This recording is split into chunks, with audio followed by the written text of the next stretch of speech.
우선 이 타견 반응이나 아니면은 뭐 사람이나 어떤 대상들의 반응이 있는 거를 이제 영어로 하면은 reactivity라고 해요. 그래서 보통은 줄이 있을 때 reactivity 이렇게 얘기를 하거든요. 줄이 있을 때랑 없을 때 걔들의 모습은 너무 달라요. 그래서 주로 타견 반응이 있다라고 하면은 아마 보통 거의 다 99%는 주를 하고 있을 때 상황이에요. 그래서 niche reactivity라고 얘기를 하고요. 우선 그게 뭔지 알아야 우리가 그거를 수정을 하고 고쳐주고 알려주는데 이용을 할 수가 있잖아요. 그래서 이거를 우선은 뭔지를 알아야 돼요. 정확하게. niche reactivity, 타견 반응이다라고 하면은 줄을 차고 있을 때 다른 개들에 의해서 이게 트리거가 돼서 평소에 보이지 않는 반응들, 좀 과한 리액션이 나오는 모습을, 그런 행동을 niche reactivity라고 해요. 그 모습이나 강도 이런 거는 개들마다 너무너무 다 다를 수가 있어요. 보통은 달려들기도 하고 짖기도 하고 뭐 으르렁거리기도 하고 낑낑거리기도 하고 그리고서 뭐 피하려고 하기도 하고 여러 가지 반응들이 나올 수가 있는데 이 모든 것 자체가 다 리액티비티의 한 모습이라고 보시면 되고요. 이유는 여러 가지가 될 수가 있는데 어쨌든 간에 걔들은 리쉬를 하고 있을 때랑 안 하고 있을 때 이 줄은 정말 내가 아는 요 개가 아니라 정말 다른 개라고 보셔도 돼요. 아예 정말 다른 애라고 생각을 하셔도 될 정도로 그만큼 리쉬라는 게 이게 내 활동 반경과 그리고 내가 선택지를 내가 선택할 수 있는 반려견 입장에서 선택할 수 있는 선택지가 하나 줄어들면서 행동을 보여줄 수 있는 내가 보일 수 있는 선택지가 줄어들면서 그게 답답함으로 이어지면서 당연히 스트레스를 받겠죠. 그러면서 이제 리액티비티 모습으로 나타난다 이렇게 보시면 되거든요. 그러면 우리가 뭔지는 알았는데 왜 생기는지를 좀 알아봐야 돼요. 그래야 이거를 정확하게 우리가 이유를 진단을 하고 수정을 해줄 수가 있으니까요.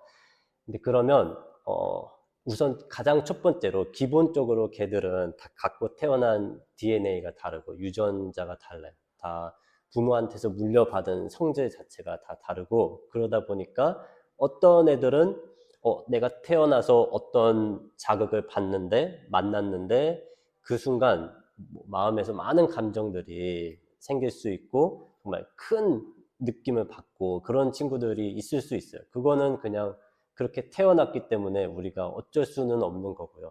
후천적인 경험을 바꿔줄 수 있는 게 트레이너로서 해야 될 몫이거든요.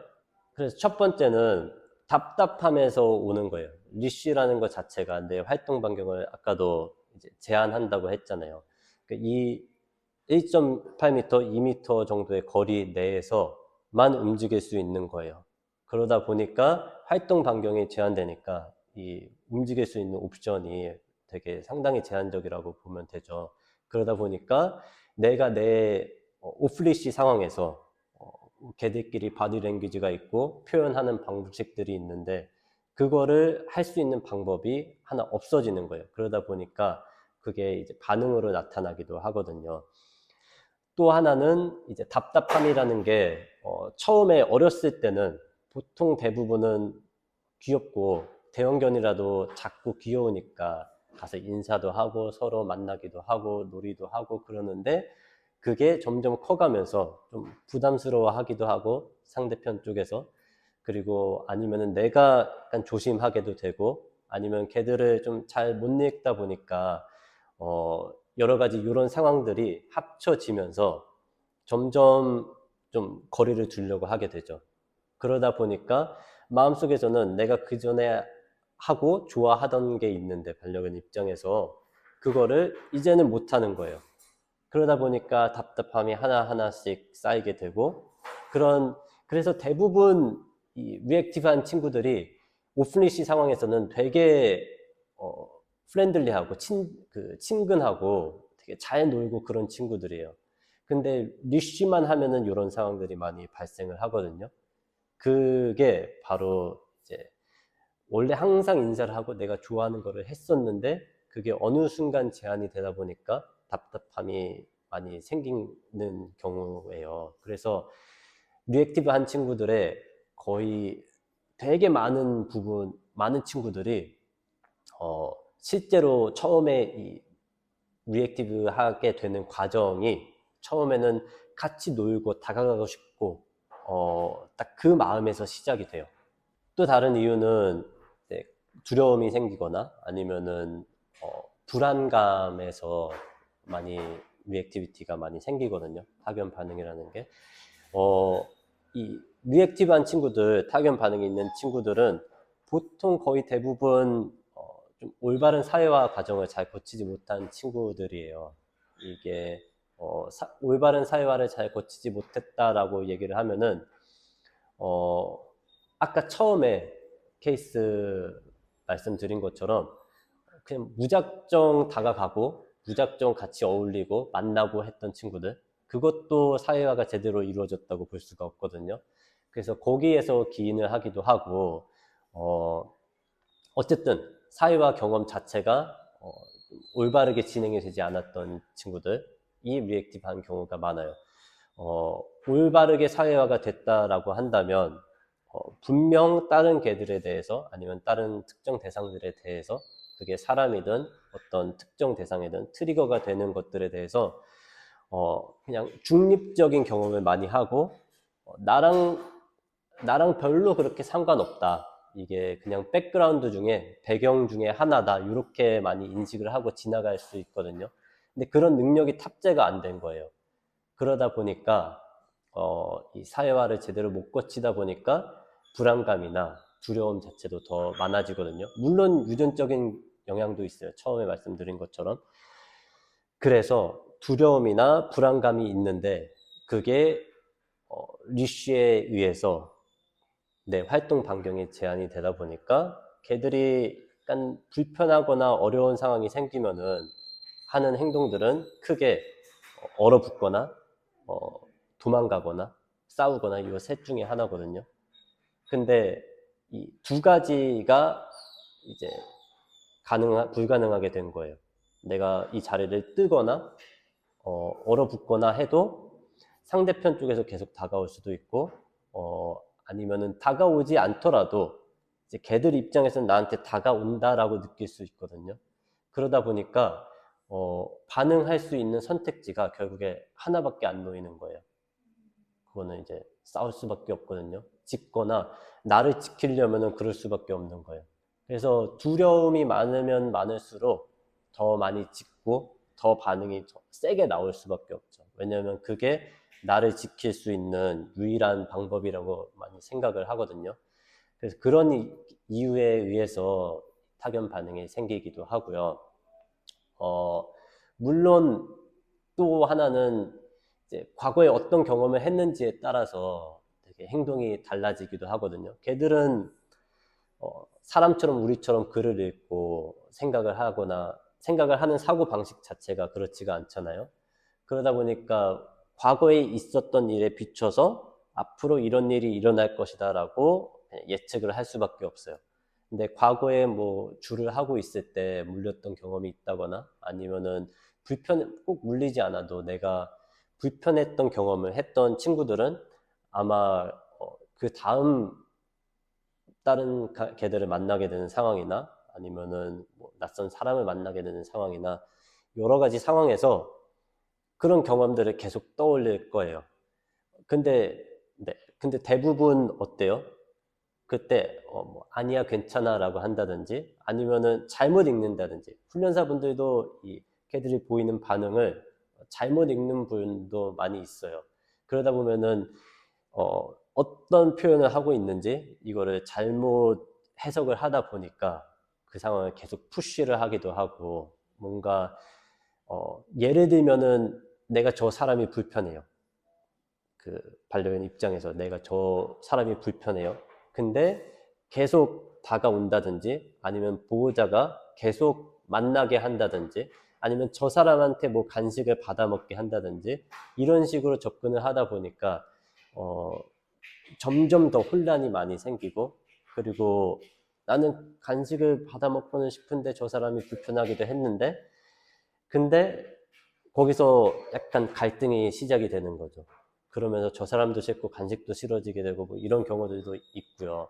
그래서 여러 가지 요인에 있을 수 있는데 결국에 다 종합적으로 살펴보면은 아까 뭐 부정적인 경험 아니면 불안함과 두려움 그리고 뭐 답답함 이런 모든 것들은 어떻게 보면은 다 사회화로 이제 귀결이 된다고 보시면 되세요. 그래서 제가 멤버십 영상에서도 계속 사회화 얘기를 하는 거고, 뭐 인스타그램이나 제가 소셜 미디어 통해서도 그리고 제 수업에 오셨을 때도 항상 제가 사회화를 되게 강조를 했던 게 그런 이유에서예요. 그래서 사회화 어떻게 보면은 결국 리액티비티가 타격 반응이 왜 생기냐라고 하면은 사회화를 잘못했다 이렇게 그냥 한마디로 정의를 하면은 그렇게 진단을 할 수도 있어요. 흔히 이 훈련사 분들 많은 훈련사들이 접근하는 방법은 두 가지예요. 일단 첫 번째는 이 퍼니시먼트 처벌 베이스로 접근을 하기도 하고요. 아마 이 소셜 미디어에서도 되게 유명한 분들도 많이 있거든요. 보면은 내가 어떻게 한 번에 한 번 세션 단 한 번에 순간적으로 이 개들을 다 고치는지 한번 봐라 하면서 올리시는 자랑처럼 올리는 사람들도 있고 또 다른 부류는 나한테 집중하고 아니면 리콜을 하고 이런 활동들을 통해서 아예 저거를 무시하도록 이제 알려주려고 하는 분들도 있어요. 잘 되면은 고쳐지는 것처럼 보이기도 하고 그렇기는 한데 제가 접근하는 방법은 아니고 그리고 왜 그게 잘 안 되는지에 대해서 좀 말씀을 드릴게요. 우선 첫 번째로 접근하는 방식들 주로 리액티브한 행동들을 퍼니쉬를 하고 거의 뭐 헬리콥터 돌리듯이 리쉬 이렇게 들어서 못하게 하고 그리고서 내가 이렇게 고쳐서 다 5분 만에 고쳤다 하면서 걸어 다니는 거 봐라 하는 트레이너들이 있어요. 좋은 독 트레이닝이라고 생각하지 않아요. 왜냐면 그냥 걔를 닫아버리는 거예요. 그냥 셧다운 시키는 거는 누구나 할 수 있어요. 이 행동이 나아지지도 않았고 고쳐지지도 않았고 그냥 걔는 정말 우울하게 이 사람을 그냥 계속 따라가고 어쩔 수 없이 그런 선택을 하는 모습밖에 안 보이거든요. 그래서 정말 이 개를 생각하고 이 행동을 나아지게 하는 거라고 생각하지 않아요. 정말 물론 퍼니시먼트가 처벌을 해야 되는 상황이 있기도 해요. 행동에 따라서. 근데 거의 대부분 리액티브한 개들의 경우 이게 바로 처벌을 한다는 것 자체는 그렇게 좋은 방법은 아니에요. 오히려 걔들 입장에서 이 사람은 분명히 나쁜 사람일 거야. 나는 뭐 겁이 났을 수도 있고 아니면은 답답해 했을 수도 있고 여러 가지 이유에서 이 타견 반응이나 타인 반응이 이렇게 생겼는데 그거를 그냥 확인만 시켜주는 거예요. 난 이 사람이 나쁜 사람이라고 생각했는데 이 사람이 진짜 나한테 나쁜 행동을 하네 라고 확인만 시켜주고 그리고 타견 반응의 경우는 조금 이제 이 성질이 다르기는 해요. 그래도 어쨌든 간에 이 기본적으로 무조건 처음에 어떤 행동을 해야 되는지 모르는데 처벌을 해서 그냥 아예 문을 닫아버리는 거는 걔들이 학습하는 내용은 없고 그냥 셧다운을 시켜버리는 거거든요. 그거는 아무런 스킬이 없어도 할 수 있어요. 그래서 그거는 좋은 트레이닝이 아니라고 생각을 하고요. 리콜이나 나한테 집중하고 다른 개들 지나갈 때 앉아서 나 쳐다보게 하고 하는 거 네, 이게 왜 안 되냐면요. 물론 오비디언스가 정말 훌륭해요. 훌륭하게 잘하는 친구가 있다면 물론 이 리액티비티를 좀 고치는데 이용을 할 수도 있어요. 다른 개들이 있을 때 뭐 내가 힐을 할 수 있어요. 힐을 하면서 지나가고 이게 세상에서 개들이 제일 좋아하는 거예요. 이 개가. 그렇다고 하면은 당연히 여기에 동기부여가 되어 있기 때문에 우리가 요거를 이용해서 어떻게 보면 고치는 건 아니지만 임시 방편으로 해결 자체는 조금 해나갈 수 있기는 하거든요. 근데 거의 대부분의 이 반려견이라고 생각을 한다면 그 정도의 하이 드라이브를 갖고 있지도 않을 것이고, 그리고 나한테 집중을 한다라고 하는 거는 어떻게 보면 그냥 테이프로 덧칠 하는 거나 마찬가지예요. 왜냐면 이 리액티브 하다라는 거는 이 마음 속에서 어떤 큰 감정들이 생겨서 생기는 거거든요. 근데, 이 집중을 하거나, 리콜을 하거나는 이제 리액티비티와 전혀 이제 다른 부류의 어떤 사고 체계에서 생기는 거예요. 나한테 집중을 한다라는 거는 어떻게 보면은 오비디언스의 하나의 한 행동 중에 하나고, 그리고 그러면서 내가 반응을 느꼈던 대상에 대해서, 그게 다른 개면 다른 개고 사람이면 사람인데, 그거를 보고 받아들이고 뭔가 감정을 바꾸는 것보다는 오히려 그냥 저거는 못 본 척하고 오히려 여기만 이렇게 보게 하는 거거든요. 그렇다면은 요게 없을 때 다시 저거를 보면은, 저 대상을 보면은 똑같은 반응이 나올 가능성이 아주 아주 높아요. 그리고 물론 리콜도 마찬가지고요. 뭐 앉아 기다려 이런 게 다 안 되는 이유가 보통 거의 대부분은 다 이런 이유에서 실패를 하고, 아무리 트레이닝을 제가 훈련소를 몇 번을 다녔는데 뭐 되지가 않아요 라고 하는 거는 다 여기서부터 시작이 되는 거거든요. 근데 중요한 거는 이 타견 반응이라고 하는 거는 공격성이랑은 달라요.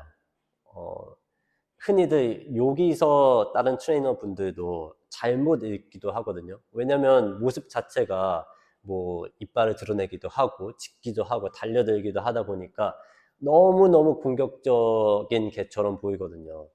그런데 공격성이랑 이 반응을 보이는 거랑 타견 반응이나 리액티비티는 전혀 달라요. 리액티브한 개라고 하면은 예를 들어서 다른 개한테 리액티브한 개예요. 타견 반응이 있는 친구는 얘를 가서 내가 공격을 하겠다라는 의지가 있지 않아요. 얘는 나를 지키겠다는 의지가 더 많고, 그래서 공격을 물거나 달려들거나 하더라도 그게 단발적으로, 약간 복싱으로 치면은 잽을 날리는 거랑 똑같아요. 치고 빠지고 나를 지키려는 마음이 더 강해요.